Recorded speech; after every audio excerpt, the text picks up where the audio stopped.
Okay, so let's take a look at the pros and cons.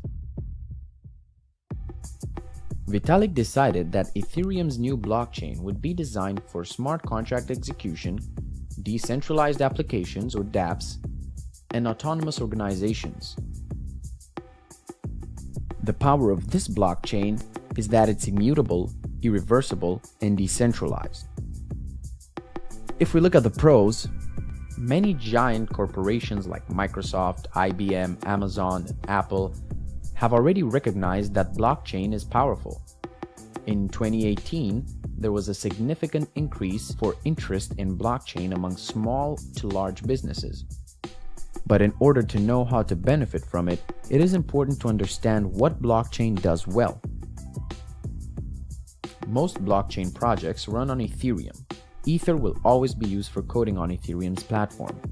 Today, we can notice that most of the projects are using Ethereum's ECR20 platform, which brings investors to trust the second current largest cryptocurrency. Ethereum's blockchain runs decentralized applications. It is most probably its biggest benefit. When it comes to security, till this day there's been no failure points in regards to Ethereum's safety. Its cryptography has been proven to be reliable. Data is unchangeable, no third party or anyone else can make any change to the data. Now it has a long lifetime value. Ethereum-based projects and applications may never get switched off. They can continue running with zero chance of achieving downtime. And now taking a look at the cons, one of the biggest disadvantages we found in Ethereum is the lack of documentation to help people become Ethereum developers. Secondly, the future is uncertain. Ether's success relies only on Ethereum. In the future, we might see other blockchain projects with similar features replacing the current solutions Ethereum is offering. The best example nowadays is the NEM project. Moving on, mistakes might be harmful.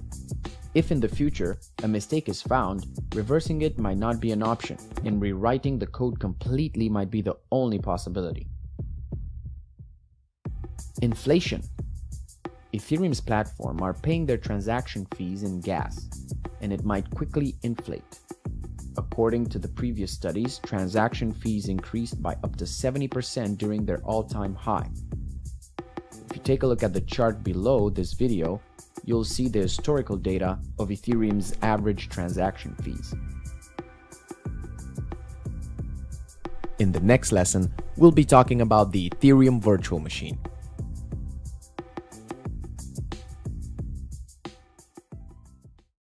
If you're looking for personal guidance, become a member of Read BTC's great community and step into the expert zone.